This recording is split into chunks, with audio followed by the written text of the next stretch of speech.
m'avoir giflé en public à cause de son infidélité, mon mari m'a fait enfermer de force dans une clinique psychiatrique privée. 2 jours plus tard, il est venu me récupérer.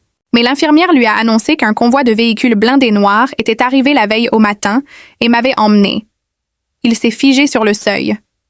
Pâle, la bouche ouverte, incapable de prononcer un seul mot. Et moi, à ce moment précis, j'étais déjà en train de reconstruire ce qu'il avait tenté de m'arracher. Laissez-moi vous raconter comment on en est arrivé là. Je m'appelle Isabelle Marchand. J'ai 34 ans. Pendant 5 ans, j'ai été l'épouse de Raphaël Dumont, PDG d'une start-up technologique en pleine ascension à Toronto, au Canada. Et pendant 5 ans, j'ai été l'architecte silencieuse de presque tout ce qu'il possédait, sans que personne dans son entourage ne le sache vraiment. Sur le papier, j'étais sa femme. Dans les couloirs de l'entreprise, j'étais celle qu'on saluait poliment sans vraiment comprendre mon rôle. En réalité, j'avais rédigé le premier document de concept de leur produit phare, j'avais édité chaque version du pitch deck d'investissement, j'avais négocié en coulisses avec des partenaires clés quand les finances de la start-up ne tenaient plus qu'à un fil. Mais pendant 5 ans, j'ai aussi cru que l'amour suffisait, que la confiance s'entretenait avec du silence, que fermer les yeux sur les petites fissures permettait de sauver la maison. Je me trompais sur tout. Le soir de notre 5e anniversaire de mariage, Raphaël avait organisé une grande soirée de gala dans un hôtel 5 étoiles du centre de Toronto. L'occasion était double. Célébrer 5 ans d'entreprise et 5 ans de vie commune. La salle de bal était immense. Des lustres en cristal. Des orchidées blanches sur chaque table. Environ 500 invités. Capital risqueurs, journalistes spécialisés en technologie, membres de nos 2 familles et de nombreuses personnes qui m'avaient vu passer des nuits entières à aider Raphaël à peaufiner ses présentations. À l'époque où l'entreprise n'avait même pas de bureau digne de ce nom. Je portais une robe de soirée sur mesure couleur champagne. Une fine chaîne en or autour du cou. Mon alliance brillait encore à mon annulaire. Au fond de moi, malgré le froid qui s'était installé depuis longtemps entre nous, je croyais encore qu'il m'accorderait au moins un semblant de respect devant l'élite de la Silicon Valley canadienne. C'est ça, la tragédie des femmes qui aiment trop.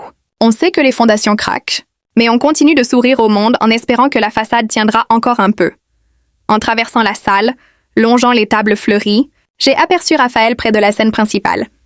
Il se tenait sous les projecteurs dans un smoking impeccablement taillé. Sa posture était celle d'un homme parfaitement à sa place, calme, charismatique. Le genre de posture qu'on lui voit dans les magazines, économique. Mais sa main reposait avec une familiarité déconcertante, sur la taille d'une femme. Nadia, sa nouvelle assistante exécutive, recrutée 9 mois auparavant. Nadia était pressée contre lui si naturellement qu'on aurait dit que cette place lui avait toujours appartenu. Et moi, j'étais juste une invitée qui passait par là. Sur ses épaules, il y avait un foulard en soie que j'avais oublié dans le bureau de Raphaël des semaines plus tôt. À son poignet brillait un bracelet tennis en diamant que Raphaël m'avait dit, 1 mois avant, offrir à un investisseur partenaire pour entretenir une relation commerciale. La musique de jazz, le tintement des flûtes à champagne, les rires de la foule. Tout s'est évanoui d'un coup. Il n'y avait plus que le battement sourd de mon cœur. Je ne sais pas comment je me suis retrouvée devant eux, peut-être guidée par la dernière once de fierté d'une femme ignorée depuis trop longtemps. Nadia a tressailli en me voyant. Elle a retiré sa main. Mais Raphaël, lui, n'a pas lâché sa taille. Il m'a regardée avec une légère lueur d'agacement dans les yeux. Comme si j'étais une anomalie dans le programme de la soirée. J'ai dit, très doucement, « Raphaël, explique-moi ça. 3 mots seulement. » Mais ma gorge était si sèche que j'avais l'impression d'avaler du sable. Il a marqué une pause. Puis il a répondu à voix basse, avec une égalité de ton qui m'a glacée. « Isabelle, ne fais pas de scène ici. Ce soir est un jour important pour l'entreprise. » Un jour important pour l'entreprise. Ces mots m'ont fait ricaner intérieurement, mais de chaudes larmes montèrent déjà. Parce qu'en 5 ans, chaque jour de cette entreprise avait été plus important que moi. Quand ma mère était hospitalisée, il était en réunion du conseil. Quand j'avais une fièvre à 40 degrés, il s'envolait d'urgence pour Vancouver rencontrer des investisseurs. Quand j'avais découvert les SMS tardifs entre lui et Nadia, il m'avait traité de paranoïaque. Vivre sans confiance use une femme jusqu'à l'os. Je l'avais enduré parce que j'aimais, pas parce que ça ne faisait pas mal. Alors j'ai levé la main, et je l'ai giflé. Le son a résonné dans la salle de bal. Pas assourdissant, juste suffisant pour faire taire instantanément les conversations autour de nous. La tête de Raphaël a pivoté sur le côté. Une petite goutte de sang est apparue. Au coin de sa lèvre, Nadia a couvert sa bouche avec sa main. Les larmes lui sont montées aux yeux. Elle a poussé un soupir tremblant en chuchotant son prénom comme si c'était elle la victime principale. Les flashs des appareils photo ont crépité sans relâche. J'ai entendu quelqu'un derrière moi murmurer « C'est la femme de Raphaël. Pourquoi elle agit comme ça? » Les regards des étrangers font plus mal que les insultes, parce que les gens, ne connaissant pas la vérité, croient toujours la belle pièce de théâtre qu'on leur présente. Raphaël a lentement essuyé le coin de sa lèvre. Puis il a serré Nadia contre lui, retiré sa veste de smoking et l'a drapée sur ses épaules. « N'aie pas peur.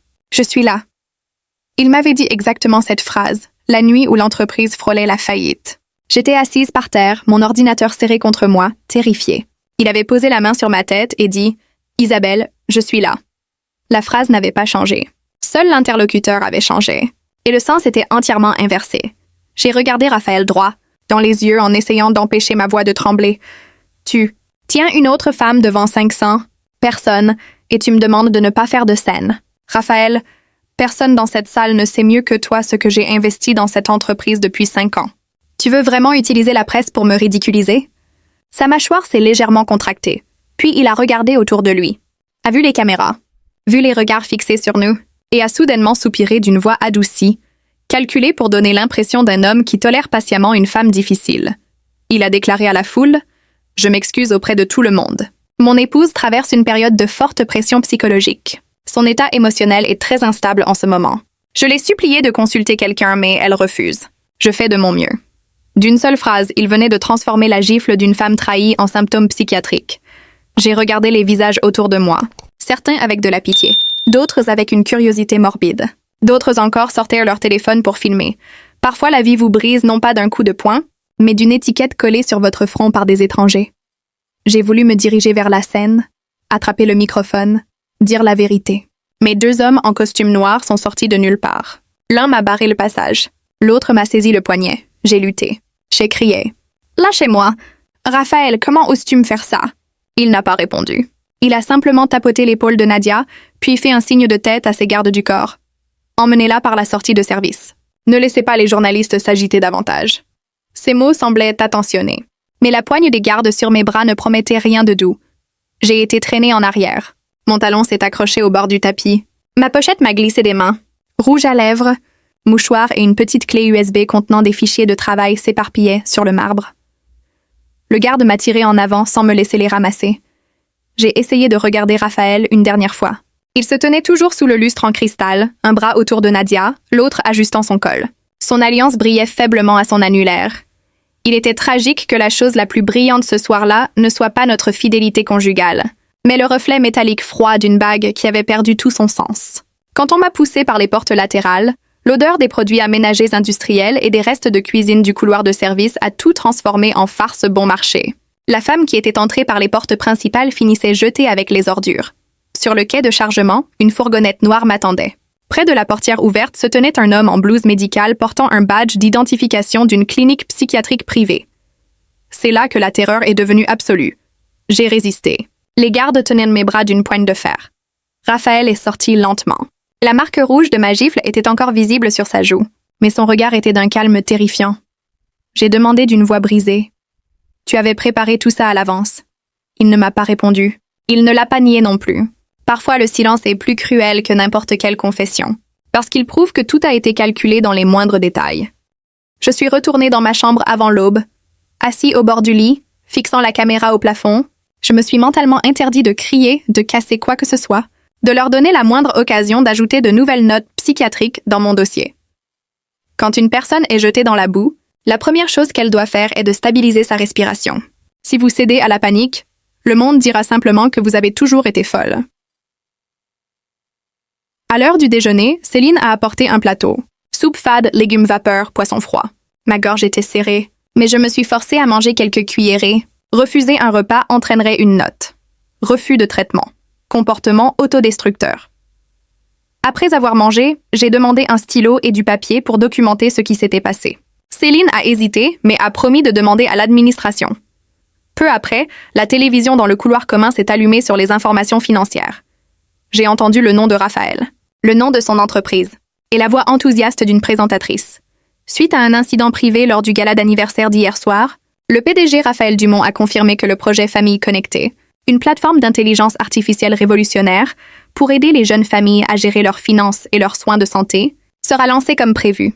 Je me suis levée. Famille connectée, c'est moi qui avais trouvé ce nom. Il était né un soir de panne d'électricité dans notre studio de Montréal.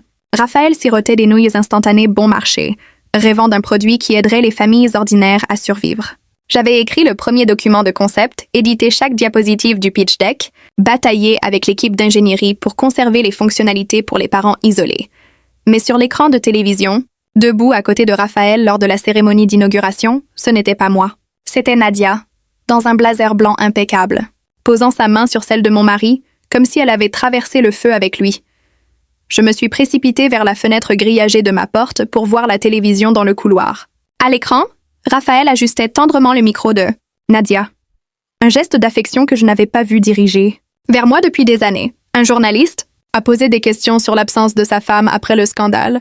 Public Raphaël a soupiré. Ses yeux sont devenus parfaitement rouges. Je veux juste qu'elle reçoive le meilleur traitement possible. Quoi qu'il arrive, je porte la responsabilité de son bien-être. Je porte la responsabilité de son bien-être. L'homme qui m'avait enfermé derrière une porte en acier, privé de mon téléphone et de mon identité, se tenait devant les caméras en jouant les saints. Les monstres les plus terrifiants ne sont pas les méchants évidents. Ce sont ceux qui savent exactement comment parler avec la voix des anges. La deuxième nuit à la clinique des Pins Tranquilles, j'ai compris pourquoi les gens perdent la tête dans les chambres blanches. Cette couleur ne semblait plus propre. Elle était la couleur d'une feuille vierge sur laquelle ceux qui ont le pouvoir peuvent écrire votre destin. Vers 21h, des infirmiers ont amené une femme âgée aux cheveux gris, frêle, légèrement voûtée. Elle serrait fermement un sac fourre-tout en toile usée, d'où dépassaient quelques cahiers et une vieille copie d'un magazine économique. On l'a appelée Madame Renée Fontaine.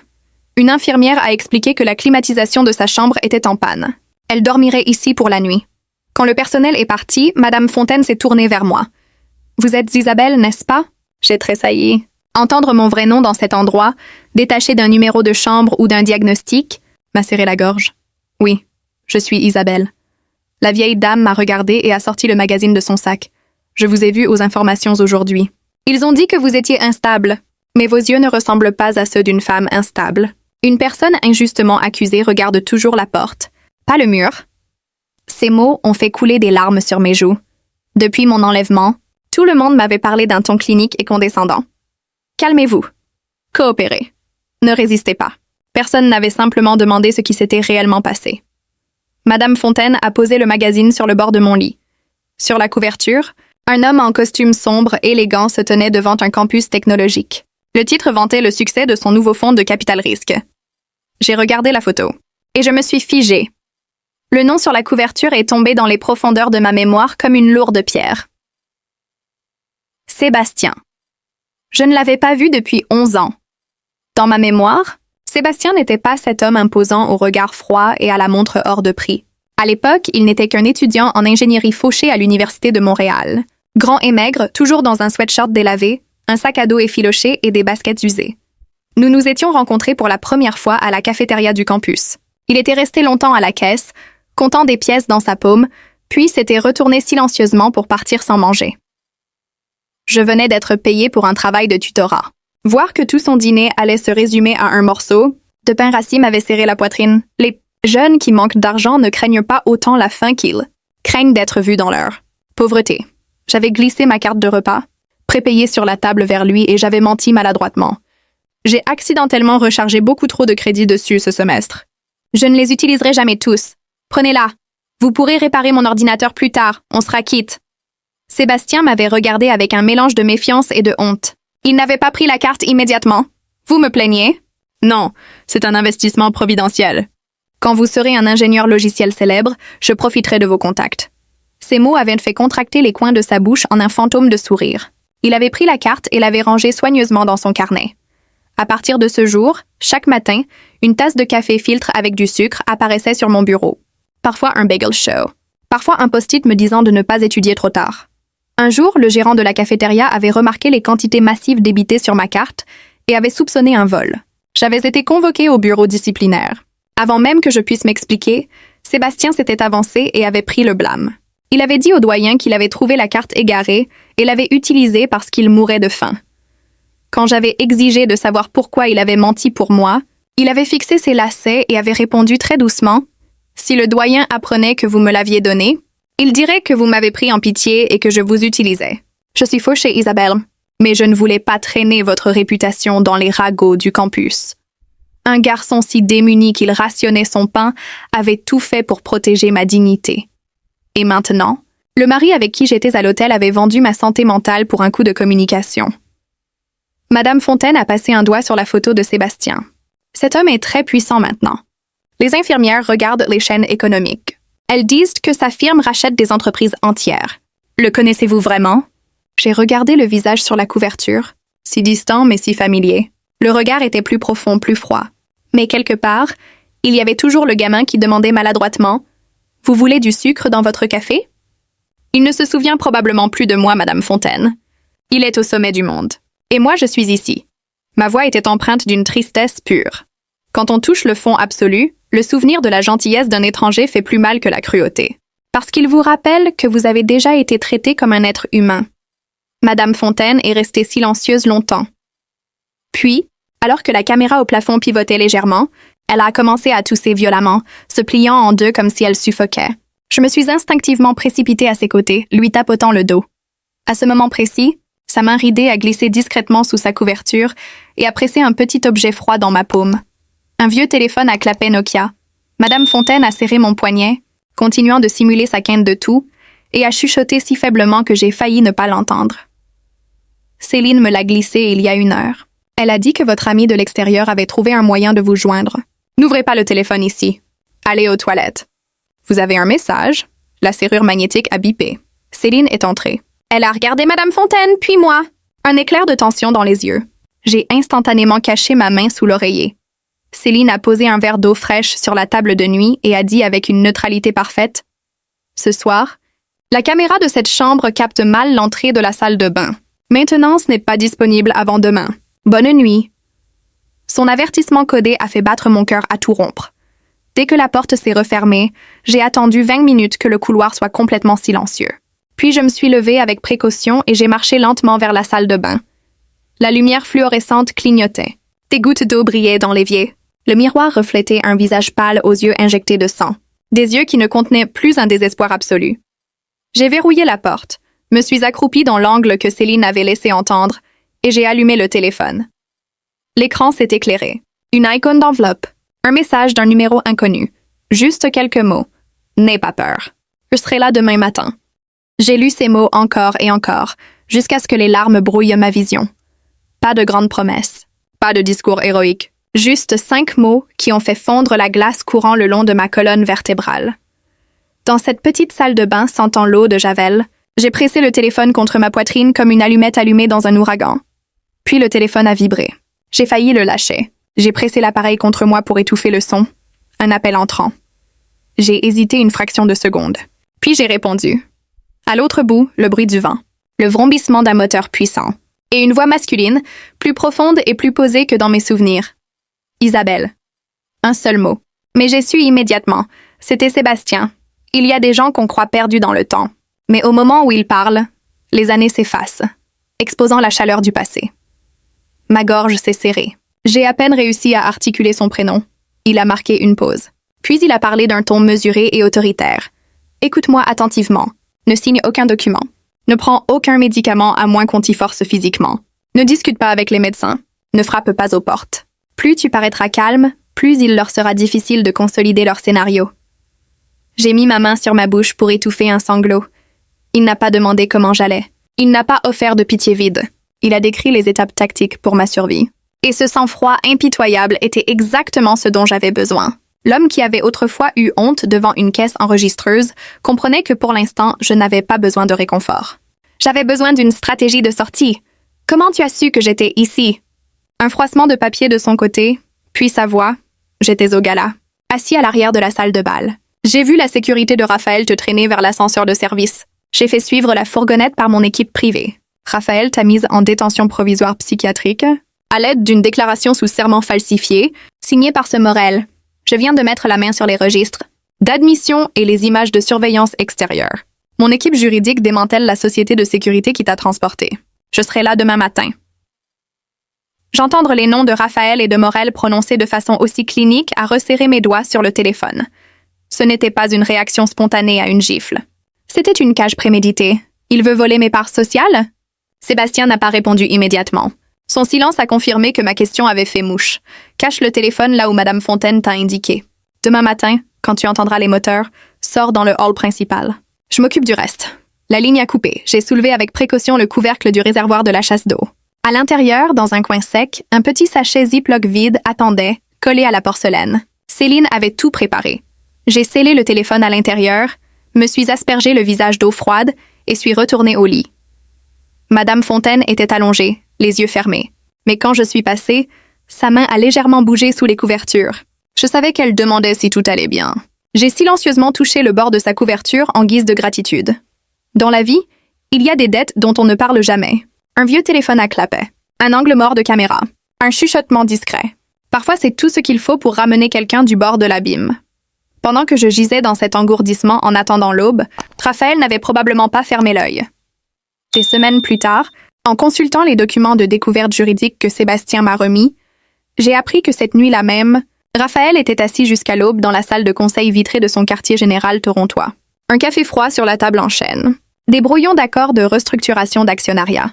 Un document intitulé « Requête en curatelle et déclaration d'incapacité mentale ». Son avocat d'entreprise, un homme impitoyable nommé Maître Fernand Boivin, avait encerclé une ligne avec son stylo. Pour la priver entièrement de ses droits de vote, nous avons besoin d'un tribunal. En attendant, nous bloquons son accès à l'intranet d'entreprise, révoquons son accès au serveur et établissons un dossier médical prouvant son inaptitude à gérer ses actions. Raphaël s'était penché en arrière dans son fauteuil de bureau, se frottant les tempes. Il ne ressemblait plus au mari éploré des médias. Son visage était un masque d'épuisement et de calcul froid. Nadia était assise à ses côtés, pianotant ses ongles sur un verre. Et si elle sort de là et parle à la presse? Tant que le public la croit dérangée, nous avons l'avantage, a répondu Raphaël froidement. Nadia a croisé les bras. Tu oublies qu'elle n'est pas stupide. Elle a le code source original et les brouillons de l'architecture de famille connectée. Si elle contacte les capital risqueurs, notre financement de série C est mort. Elle a reposé son verre et a ajouté, d'un ton calme et venimeux, ce qui signifie qu'on doit convaincre tout le monde qu'elle est vraiment psychotique. Une femme normale n'agresse pas son mari devant 500 invités d'élite. Une femme normale ne prétend pas qu'on lui a volé son code sans en avoir la preuve. Ces mots, qui sont ensuite entrés dans les transcriptions judiciaires, m'ont glacé le sang quand je les ai lus. Nadia n'avait pas seulement couché avec mon mari. Elle savait que j'étais la fondatrice. Elle savait que la détention était une fraude. Et pour assurer sa place aux côtés d'un PDG milliardaire, elle était prête à réduire la vie d'une autre femme en poussière. Vers 3 heures du matin, j'ai été tirée d'un demi-sommeil par des disputes étouffées dans le couloir. Céline expliquait à un infirmier qu'un comité d'inspection d'équipements médicaux de la province arrivait à l'aube et que le service devait être impeccable à 6 heures. Nous avons une patiente à risque là-dedans, a grogné. L'infirmier Céline a répondu calmement. C'est précisément pourquoi nous devons suivre le protocole à la lettre. Je suis restée les yeux grands ouverts. Suivre le protocole. Dans la bouche de Céline, ça ressemblait à un signal. Sébastien avait dit qu'il viendrait le matin. Céline préparait le service pour une inspection. De minuscules coïncidences s'alignaient pour former un chemin clair vers la liberté. Madame Fontaine était réveillée elle aussi. Elle a tourné la tête et a chuchoté faiblement. « Ils viennent vraiment? » J'ai regardé la caméra et j'ai articulé « Oui ». Elle a esquissé un sourire chaleureux et épuisé. « Bien.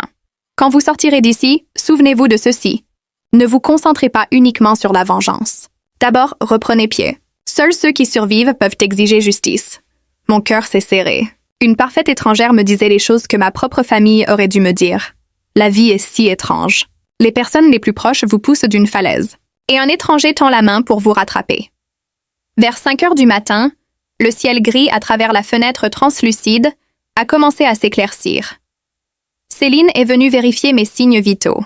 Alors qu'elle enroulait le brassard autour de mon bras, elle a chuchoté rapidement. Ce matin, quand le chaos commencera, marchez droit dans le couloir principal jusqu'au hall d'entrée. Ne courez pas. Ne vous battez avec personne. Si on vous demande quelque chose, dites « Je demande mon avocat ». Je l'ai regardé, un nœud dans la gorge. Céline ne voulait pas de gratitude. Elle a simplement noté mes chiffres et est repartie. Je savais qu'elle était terrifiée. Une simple infirmière de service ne pouvait pas facilement démanteler un système médical corrompu. Mais elle m'avait ouvert une porte. Les bonnes personnes ne peuvent pas toujours accomplir des actes héroïques. Mais si elles choisissent simplement de ne pas détourner le regard, le monde devient un peu plus lumineux. J'ai récupéré le téléphone dans la chasse d'eau. La batterie affichait une fine barre rouge, puis un son étrange a retenti de l'extérieur. D'abord comme un tonnerre lointain bien qu'il ne pleuve pas. Puis le son a enflé, se transformant en un rugissement synchronisé de moteurs lourds, gravissant la route escarpée menant à la clinique.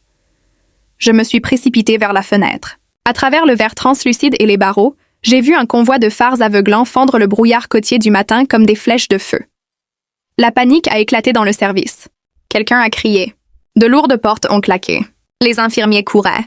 Les radios crépitaient. Je me suis souvenu de l'ordre de Sébastien. J'ai frappé ma paume contre la porte 3 fois. Pas frénétiquement, calmement. Je dois aller dans le hall. Je demande mon avocat. La serrure magnétique a bipé. Céline a ouvert. Son visage était pâle, mais ses yeux étaient d'une concentration absolue. Suivez-moi. Marchez lentement. Les caméras enregistrent. Madame Fontaine s'est redressée sur ses coudes. Je l'ai regardée. Elle m'a fait un signe de tête à peine perceptible, comme une aïeule voyant un enfant hors de l'œil d'un ouragan. En cette fraction de seconde, j'ai réalisé que certaines personnes entrent dans nos vies de façon éphémère. Mais la main qu'elles tendent est imprimée dans nos âmes pour toujours. Le couloir était inondé d'une lumière fluorescente crue. L'odeur d'eau de Javel était écrasante. Des patients terrifiés jetaient un coup d'œil par des portes entr'ouvertes avant d'être repoussés à l'intérieur. En descendant vers le hall principal, j'ai regardé à travers les immenses doubles portes vitrées. Et j'ai vu une scène dont je me souviendrai jusqu'au dernier jour de ma vie. Aligné devant les grilles de la clinique, il y avait un mur solide de SUV blindés noirs. Une flotte tout droit sortie d'un monde auquel je n'avais pas accès. Derrière eux, 2 fourgonnettes de transport exécutif. L'une portait le logo d'un cabinet juridique, l'autre celui d'une firme de relations publiques de crise. Les portes étaient verrouillées. L'administrateur en chef de la clinique avait couru dehors en chemise, agitant les bras. « Vous n'avez pas de rendez-vous. C'est un établissement médical privé. Quittez les lieux immédiatement. » Mais l'homme qui est sorti du véhicule de tête n'a pas tressailli. Il portait un costume sombre sur mesure, sans accessoires voyants. Le vent du matin ébouriffait légèrement ses cheveux. Sur la couverture du magazine, Sébastien avait l'air d'un étranger froid et inaccessible.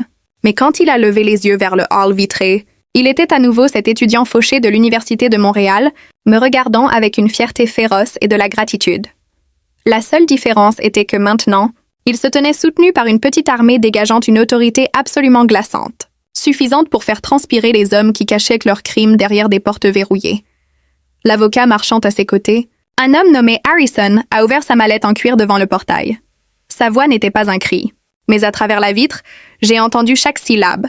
Nous représentons Isabelle Marchand, agissant sous procuration d'urgence exécutée devant témoins assermentés. Cet établissement détient illégalement une adulte saine d'esprit et compétente, confisque son identification et ne fournit pas de mandat de tutelle légalement ordonné par un tribunal. J'exige que vous ouvriez ces portes immédiatement. L'administrateur a regardé en arrière, paniqué. Sébastien a fixé la caméra de sécurité extérieure et a parlé d'une voix grave et résonnante. J'ai les images horodatées de votre personnel l'admettant contre sa volonté. Est-ce qu'on règle cela civilement ici ou est-ce que je remets directement les disques durs au FBI et au Conseil médical provincial? Chaque verrou semble impénétrable jusqu'à ce que ceux qui détiennent les clés réalisent qu'ils sont dépassés. Les lourdes grilles de fer ont bourdonné, puis se sont ouvertes. Le docteur Morel a émergé d'un bureau latéral, sa blouse blanche déboutonnée, cherchant désespérément à maintenir son autorité. Cette patiente est sous observation. Ce niveau de stress est extrêmement préjudiciable à son traitement. Avant que je ne puisse parler, Harrison a claqué une pile de documents juridiques sur le bureau de la réception.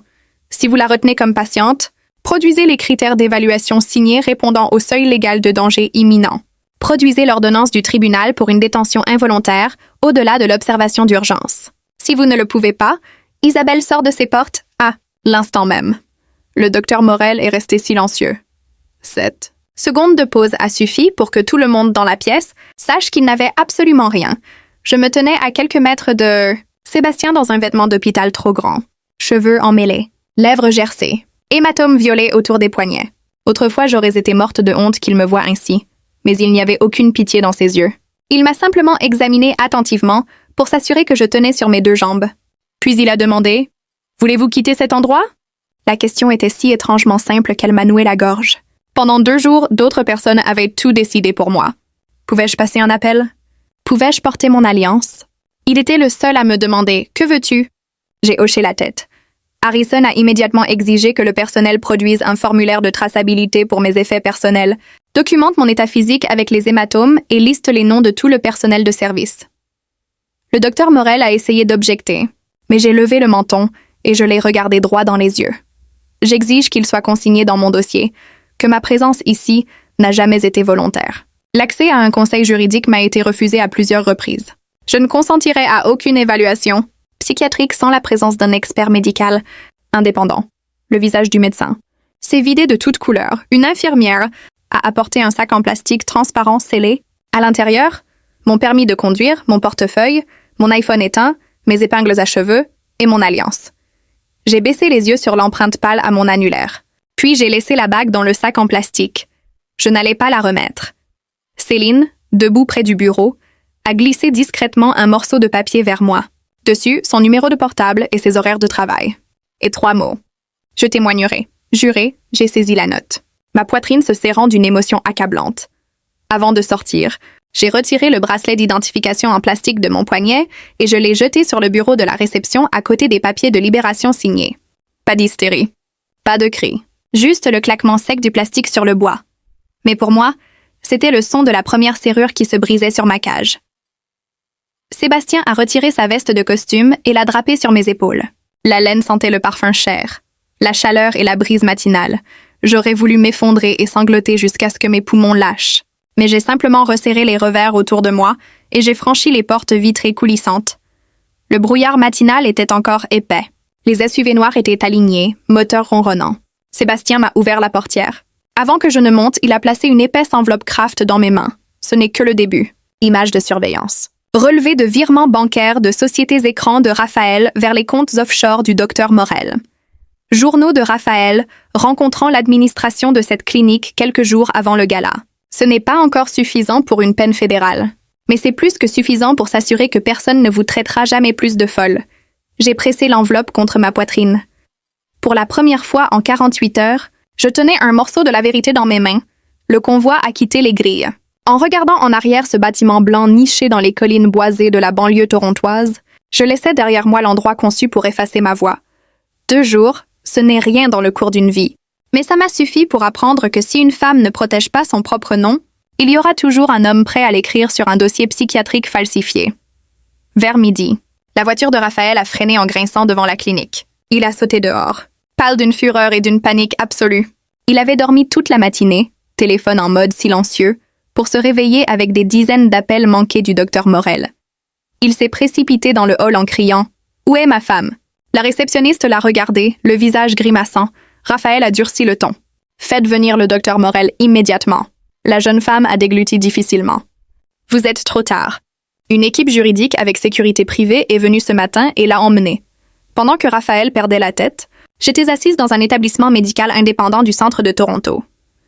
Une médecin légiste a documenté mon état physique. Privation de sommeil sévère. Marqueur de stress aigu. Traces de sédatifs légers dans mon sang. Taux faible mais suffisant pour altérer les fonctions cognitives. Elle a photographié les hématomes, profonds sur mes poignets et la marque rouge du bracelet d'hôpital. Tout. Cela figurera dans le rapport médico-légal. Non pas pour rouvrir la blessure, mais pour que votre douleur soit une preuve indéniable. Après le départ de la médecin, Sébastien m'a conduite dans une salle de conférence privée au sein du gratte-ciel de sa firme de capital risque. Sur la table en acajou, un MacBook, une imprimante laser, des classeurs codés par couleur et un thermos de thé au gingembre chaud. Harrison était assis en bout de table. À côté de lui, une parajuriste triait des documents. Tout le monde s'est levé quand je suis entrée. Personne ne me regardait avec pitié ni curiosité morbide. Sébastien a tiré une chaise pour moi et a placé une tablette devant moi. Un fichier vidéo en attente. Image de surveillance de la clinique des Pins Tranquilles. Un jour avant le gala. Dans la vidéo granuleuse. Raphaël, portant une chemise bleue habillée, est entré dans le bureau du docteur Morel, tenant un porte-documents en cuir noir. Mes mains sont devenues glacées. C'était avant que je ne le gifle. Avant que les journalistes ne me photographient. Avant qu'ils ne me déclarent mentalement inapte au monde. Le piège n'était pas une réaction spontanée à une dispute publique. Il l'avait planifié. Il avait réservé la chambre. Il avait acheté le diagnostic. Il attendait juste que je tombe dans le piège. Clip suivant. Le docteur Morel acceptant une épaisse enveloppe. Puis, des images de Nadia marchant sur le quai de chargement avec l'administration de la clinique. Harrison a glissé un dossier, jaune vers moi. Nous avons 3 piliers de preuve. La vidéo de surveillance. Les virements bancaires d'une filiale. technologique vers la SARL du beau-frère du docteur, Morel, et les violations des droits civiques, pour vous avoir détenu sans ordonnance du tribunal. Valide. J'ai écouté en essayant de mémoriser chaque détail. Mais mon cœur s'est serré physiquement quand Harrison a prononcé le nom de Raphaël dans le jargon juridique. Un nom qui avait autrefois signifié foyer sonnait maintenant incroyablement stérile. Un mariage meurt vraiment, non pas quand l'amour s'estompe, mais quand le nom de votre mari apparaît dans la colonne des défendeurs d'un procès civil. A-t-il déjà transféré mes actions? Harrison a échangé un regard prudent avec Sébastien. Pas officiellement, mais il a verrouillé vos comptes d'administrateur, révoqué votre accès au serveur, rédigé des déclarations d'incapacité et préparé des transferts de vote par procuration pour vos sièges au conseil. Légalement, tout ça est nul sans votre signature ou une décision de juge. Mais si vous étiez resté dans cette clinique quelques jours de plus et que la presse avait entièrement adhéré au récit de la femme folle, annuler les dégâts aurait pris des années de litige. C'est là que j'ai pleinement compris pourquoi Sébastien avait agi avec une vitesse aussi terrifiante. Il m'avait sorti juste avant le point de non-retour. Sur la table se trouvait le sac en plastique scellé contenant mon alliance. Là. Parajuriste a demandé si je voulais qu'elle la mette dans le coffre-fort du cabinet. J'ai secoué la tête. Laissez-la avec les preuves. Sébastien n'a rien dit. Il m'a juste regardé avec ses yeux profonds et impénétrables. Peut-être comprenait-il. En refusant de remettre la bague, je me débarrassais d'un fragment de mon passé. Mes 5 ans de construction d'une vie ne pouvaient pas être effacés d'un seul geste. L'homme avec qui j'avais partagé le loyer, l'homme avec qui je rêvais d'avenir, était maintenant une entité d'entreprise hostile. Je le haïssais, mais je pleurais la version de moi-même qu'il avait un jour aimée. Sébastien m'a versé une tasse de thé au gingembre. « Voulez-vous vous reposer à l'hôtel ou passons-nous au reste ?» Je l'ai regardé. Dans le passé, j'aurais cédé le volant à quelqu'un d'autre pour me laisser guider. Mais après 2 jours où des gens utilisèrent la bienveillance comme arme pour me priver de mon autonomie, je ne laisserai plus jamais personne décider à ma place. Passons au reste. J'ai besoin de tout savoir. La vidéo suivante provenait de la salle de conseil de l'entreprise de Raphaël, captée par les experts en cybersécurité de Sébastien. Raphaël, Nadia et Maître Boivin. L'audio était étouffé, mais des fragments transparaissaient clairement. Nadia parlait de consolider le récit de la femme instable. Maître Boivin discutait du vote par procuration pour un actionnaire inapte. Et Raphaël était assis là, silencieux, la tête baissée. Je reconnaissais cette posture. Autrefois, dans cette même pièce, il s'était assis dans ce même silence, cherchant comment nous sauver de la faillite. Maintenant, il calculait comment me détruire. J'ai demandé un bloc-notes juridique et j'ai commencé à lister des témoins. D'abord Céline, puis Madame Fontaine, puis les premiers ingénieurs et investisseurs providentiels à qui j'avais personnellement envoyé par email le code source original du projet. Quand mon poignet meurtri a commencé à lancer, Sébastien a tendu la main et a arrêté la mienne. Les avocats feront le gros du travail. Mais vous devez décider à quel point vous voulez que cette guerre soit publique. Si vous vous exposez, ils vous jetteront des saletés inimaginables. J'ai esquissé un sourire amer et vide. On m'a déjà assez jeté dessus. Il m'a traité de folle hystérique et a remis l'œuvre de ma vie à sa maîtresse. Si je me tais, leur mensonge devient l'histoire officielle. Je n'ai pas besoin que tu te battes pour moi, Sébastien. J'ai juste besoin que tu sécurises les preuves. C'est moi qui tiendrai le micro. Sébastien m'a regardé longuement. Quelque chose a changé dans ses yeux. Une fierté féroce et tranquille. D'accord, je sécurise les preuves. Ce seul mot d'accord m'a rendu mon pouvoir, me transformant d'une victime en l'architecte de ma propre reconquête. Les conséquences sont tombées comme des dominos. Le lendemain, j'ai troqué les vêtements d'hôpital contre un tailleur pantalon bleu marine impeccable fourni par l'assistante de Sébastien. La coupe était impitoyable, me transformant en une femme qui n'avait jamais vu l'intérieur d'un service psychiatrique. Seul moi savais que les manches longues cachaient les hématomes violets. La présentation aux investisseurs de série C pour Famille Connectée avait lieu ce jour-là, au Centre des congrès de Toronto. Si je ne me présentais pas, Raphaël solidifiait son récit de façon permanente. La salle était immense. Raphaël se tenait près de la scène principale, entouré de capital risqueurs de premier plan. Le masque du PDG visionnaire fermement recollé. Nadia à ses côtés, jouant le rôle du partenaire indispensable. Je suis entrée flanquée de Sébastien et d'Harrison. Le bourdonnement des conversations s'est éteint instantanément. Les gens ont reconnu Sébastien. Puis ils m'ont reconnu. Leurs yeux cherchaient les signes de la femme dérangée de la vidéo virale. Raphaël s'est retourné. Son sourire charismatique s'est figé une fraction de seconde. Puis il a descendu de la scène et s'est approché, sa voix dégoulinant d'une préoccupation parfaitement calibrée. « Isabelle, sortons. Cet environnement est toxique pour votre rétablissement. » Votre rétablissement. 2 mots imprégnés d'une fausse empathie dissimulant une menace coupante comme un rasoir. Je n'ai pas bougé d'un pouce. Sébastien se tenait légèrement derrière moi, n'intervenant pas, juste présent comme un mur de béton. Je suis venue pour la présentation de l'architecture logicielle que j'ai écrite. Pourquoi devrais-je partir? L'expression de Raphaël s'est assombrie. Il s'est penché près de mon oreille. N'oubliez pas que votre évaluation psychiatrique est toujours dans votre dossier. Un mot de ma part, et la presse fera courir l'histoire que vous avez rechutée. Je l'ai regardé comme s'il était une espèce extraterrestre. Vous ne possédez plus mes cartes. Raphaël. Le maître de cérémonie annonçait déjà son discours d'ouverture. Sébastien a chuchoté « Première rangée ». J'ai hoché la tête. Raphaël a commencé sa présentation, guidant les investisseurs à travers la conception de la plateforme. Je l'ai écouté réciter des paragraphes entiers, mot pour mot, de mes notes de concept originales. 40 minutes plus tard, la séance de questions-réponses a commencé. Un journaliste tech s'est levé et a posé des questions sur le scandale, impliquant son épouse. Raphaël a soupiré dans le micro en exécutant son script. Je préfère garder ma vie privée. Isabelle est quelqu'un à qui je tiens profondément. Je demande aux médias de ne pas la juger sur une perte momentanée de stabilité. Une leçon magistrale de manipulation. Il ne m'avait pas explicitement traité de folle, mais il avait semé la graine. Un éminent capital risqueur assis en deuxième rangée s'est retourné. Sébastien, êtes-vous ici en tant qu'investisseur ou en tant que particulier? Et qui est la femme avec vous? Sébastien a pris un micro d'un huissier, mais au lieu de répondre, il me l'a tendu. Je l'ai pris. La salle est devenue silencieuse. On pouvait entendre les obturateurs des appareils photo et la respiration paniquée de Raphaël. J'ai serré le micro. J'ai posé ma main gauche sur le dossier en cuir qu'Harrison m'avait remis. Mon nom est Isabelle Marchand. Ma voix résonnait sur les hauts plafonds. Légèrement rauque, mais absolument autoritaire. Je suis l'épouse légale de Raphaël Dumont et la seule architecte de la plateforme Famille Connectée. Il y a 2 jours, après avoir surpris mon mari avec son assistante, je l'ai giflé. Je ne le nie pas.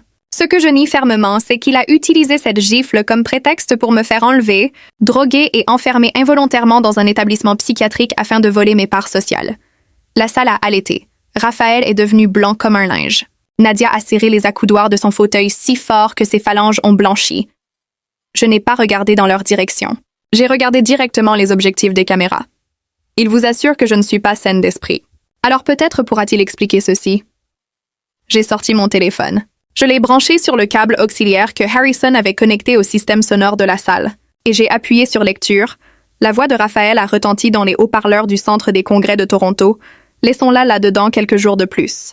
Une fois que les médias auront solidifié le récit de sa dépression, qu'elle signe le transfert d'action ou non, nous la ferons voter hors du conseil. Puis la voix de Nadia, ce qui signifie qu'on doit convaincre tout le monde qu'elle est vraiment psychotique. Et la voix de Maître Boivin, pour la priver entièrement de ses droits de vote. Nous avons besoin du tribunal. La salle a explosé. Nadia a sauté de sa chaise, livide. Les journalistes ont envahi la scène en criant les uns sur les autres. Les capital risqueurs fulminaient, Raphaël a reculé du podium. Il bredouillait. C'est un montage. Elle est très instable. Mais ses mots se sont noyés dans la tombe qu'il avait lui-même creusée. Je me tenais devant les caméras clignotantes, sentant mes ongles s'enfoncer dans mes paumes. Ma voix résonnait d'une conviction absolue. Vous prétendez que je suis folle? Alors expliquez d'abord les virements bancaires au Dr Morel. Expliquez ensuite les fausses signatures par procuration antidatée pendant que j'étais enfermée. En quelques heures, les nouvelles concernant Raphaël et Famille Connectée dominaient tous les grands blogs technologiques. Des internautes ont déniché le lien avec la clinique des Pins Tranquilles, exigeant des enquêtes sur la fraude psychiatrique et l'abus de tutelle. Le lendemain matin, Sébastien et Harrison ont organisé pour moi une interview contrôlée avec un grand réseau d'informations. Quand la maquilleuse a proposé de couvrir les hématomes sur mes poignets avec du fond de teint, j'ai refusé. Je ne voulais pas transformer mon traumatisme en émission de télé-réalité, mais je n'allais pas non plus cacher la preuve de ma survie. À la télévision nationale, j'ai parlé directement à la caméra. La gifle était une erreur. Mais une erreur ne donne pas à un homme le droit de confisquer votre téléphone, de révoquer vos libertés civiles et de fabriquer un diagnostic psychiatrique. Quand un homme puissant est pris en flagrant délit d'infidélité, il ne demande pas pardon. Il manipule le monde pour qu'il remette en question la santé mentale de sa femme. Pendant la diffusion, Harrison a transmis les PDF des virements bancaires au Dr Morel et les images de surveillance à la presse. Le quartier général de Raphaël à Toronto a été plongé dans le chaos. Son équipe juridique a été bombardée d'avis de manquement aux obligations fiduciaires de la part du conseil d'administration. Les investisseurs majeurs ont retiré leurs lettres d'intention. Victor s'est enfermé dans son bureau d'angle. Son empire ne s'effondrait pas à cause de la petite vengeance d'une femme. Il s'effondrait parce que ses fondations étaient entièrement bâties sur la fraude. Le docteur Morel a perdu sa licence et a été inculpé. Céline, courageusement, a fait une déposition sous serment aux enquêteurs de la province, confirmant que j'avais été parfaitement lucide tout le temps. Madame Fontaine, malgré sa santé fragile, a accepté de témoigner. Sébastien l'a fait venir au tribunal en voiture privée. Elle a décrit le téléphone Nokia de contrebande et mes larmes dans la salle de bain. Le témoignage d'une parfaite inconnue m'a sauvée de l'obscurité. Nadia, tentant de fuir à Miami, a été signifiée d'une assignation à l'aéroport international Pearson. Terrifiée par la prison, elle a tout avoué pour sauver sa peau. L'audience finale au tribunal de Toronto pour le divorce et la division des actifs a eu lieu 3 mois plus tard. La matinée était fraîche. Le soleil de septembre baignait les marches du palais de justice d'une lumière dorée. Je portais un tailleur beige ajusté. Dans ma poche se trouvait la vieille carte de cafétéria universitaire de Sébastien, rayée et usée, qu'il m'avait rendue avant que je ne sorte de sa voiture après notre première nuit de préparation juridique. Il était assis dans la galerie à côté d'Harrison. Savoir qu'il était dans la pièce me procurait une paix inébranlable. Raphaël ressemblait à un fantôme. De son ancien moi, son avocat de la défense a tenté de soutenir que la détention psychiatrique était une intervention médicale authentique. Mais les virements bancaires, les transferts de propriété intellectuelle falsifiés et les témoignages de Céline et de Madame Fontaine ont anéanti le mensonge. Quand l'expert légiste a confirmé que ma signature avait été tracée par un tiers, Raphaël a enfoui son visage dans ses mains. Quand ce fut mon tour de parler, je me suis levée et me suis adressée au juge d'une voix ferme. J'ai été mariée à cet homme pendant 5 ans. J'ai investi mes économies et mon intellect dans la plateforme Famille Connectée. L'ayant surpris en flagrant délit d'infidélité, je l'ai giflé. C'était une erreur passionnelle. En retour, j'ai été enlevée, enfermée dans un établissement psychiatrique privé, privée de mon téléphone, de mon identification, de mon alliance et de mes droits civiques. Je ne demande pas la pitié de ce tribunal. Je vous demande d'examiner les preuves et de restaurer mon nom légal. Je suis une femme trahie et une fondatrice dépossédée. Pas une schizophrène paranoïaque inventée par un PDG, désespérée pour voler mes actions. Le juge a statué en ma faveur sur tous les chefs d'accusation. Notre mariage a été dissous et les actifs de l'entreprise ont été divisés agressivement en ma faveur. Tous les accords de procuration frauduleux ont été annulés. Mes droits de propriété intellectuelle ont été restaurés. L'affaire pénale pour séquestration et fraude électronique a été transmise au bureau du procureur fédéral. Je n'ai pas ressenti d'euphorie. La justice n'est pas un feu d'artifice. C'est comme pousser enfin une lourde porte de fer pour prendre une pleine bouffée d'air pur. En quittant la salle d'audience, l'huissier m'a rendu mes effets personnels. À l'intérieur du sac en plastique transparent se trouvait ma simple alliance en argent. Je l'ai fixée longtemps, me souvenant de notre studio montréalais infesté et de son sourire maladroit plein d'espoir. On ne peut pas enlever chirurgicalement la moitié de ses souvenirs, mais on ne peut pas non plus vivre dans le fantôme du passé. Quelques mois plus tard, j'ai déménagé ma nouvelle start-up dans un espace de bureau lumineux et aéré dans un quartier animé de Montréal, avec vue sur le fleuve Saint-Laurent. L'entreprise de Raphaël n'a pas croulé du jour au lendemain, mais elle a été démantelée par une restructuration. Les capital risqueurs l'ont évincée. Mon projet original a été scindé sous mon seul contrôle. Pas de plaques arrogantes sur mon nouveau bureau. Juste une petite citation encadrée. Chacun a le droit de ressentir de la douleur. Personne n'a le droit de transformer votre douleur en crime. Sébastien est revenu lentement dans ma vie avec une infinie délicatesse. Pas de roses extravagantes. Pas de grands discours. Pas d'essai de résoudre mes problèmes avec son chéquier. Il m'a simplement conduite à mes examens médicaux de suivi. Il m'a fait livrer des lattés glacés à mon bureau. Il s'est assis tranquillement à mes côtés quand j'avais besoin d'une présence silencieuse. Un soir, je lui ai dit « Tu n'as pas besoin de marcher sur des œufs avec moi. Je ne vais pas me briser. » Il m'a regardé et a répondu doucement « Je sais que tu ne te briseras pas. » Mais même les choses faites d'acier méritent d'être tenues avec délicatesse. À la fin de l'année, après une longue réunion de conseil d'administration, Sébastien m'a conduite à l'Université de Montréal. Nous sommes entrés dans la cafétéria du campus, fraîchement rénovée. Le décor était différent, mais l'odeur de pizza bon marché et les rires bruyants des étudiants étaient exactement les mêmes. Il a acheté 2 hamburgers et un café. Filtre avec beaucoup trop de sucre. Tu te souviens? Encore que je le prends avec du sucre? Il a souri. J'étais très endettée envers toi. Je devais me souvenir des termes du contrat. Après avoir mangé, il a fouillé dans la poche de sa veste et a sorti la vieille carte de cafétéria en plastique, soigneusement conservée dans une pochette transparente. Ma photo d'identité d'étudiante de première année était à moitié effacée. Tu as gardé ça tout ce temps? Il l'a posée délicatement sur la table.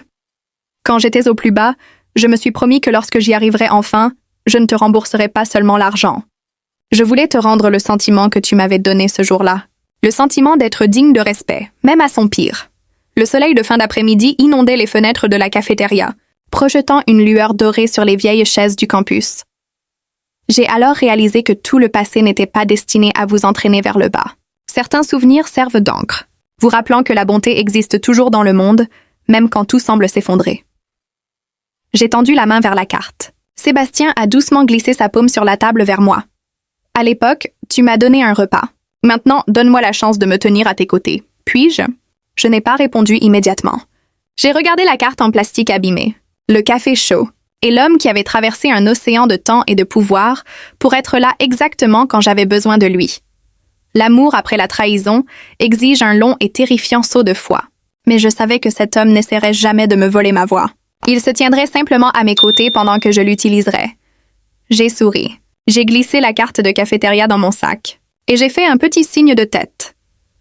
Devant la fenêtre, la brise automnale agitait les feuilles rousses des érables du campus. Mon âme se sentait incroyablement légère. Parfois, la justice et les bonnes personnes arrivent en retard. Mais elles arrivent. Cette histoire m'a appris 3 choses que je voudrais vous laisser ce soir. Premièrement, une gifle peut être une erreur. Mais aucune erreur ne donne à un autre être humain le droit de vous enfermer, de vous priver de votre identité et de réécrire votre histoire. Deuxièmement, les monstres les plus dangereux ne crient pas. Ils signent des documents. Ils parlent avec des voix douces. Ils se tiennent devant les caméras en jouant les victimes.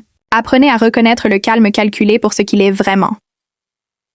Troisièmement, dans les moments les plus sombres de votre vie, la main qui vous sauvera n'appartient pas toujours à celui à qui vous l'attendiez. Parfois, c'est une infirmière terrifiée qui choisit de ne pas détourner le regard. Parfois, c'est une vieille dame aux yeux fatigués qui vous glisse un vieux téléphone dans la paume. Parfois, c'est quelqu'un qu'on croyait perdu dans le temps. Si vous traversez en ce moment une situation où quelqu'un tente de vous faire douter de votre propre réalité, sachez ceci, votre lucidité n'est pas une maladie. Votre colère face à l'injustice n'est pas un symptôme. Et votre silence ne protège personne sauf vos oppresseurs. Auriez-vous fait la même chose à ma place? Auriez-vous parlé face aux caméras? Ou vous seriez-vous tu pour préserver la paix? Dites-moi ce que vous en pensez dans les commentaires. Vos réponses me touchent vraiment et je les lis toutes.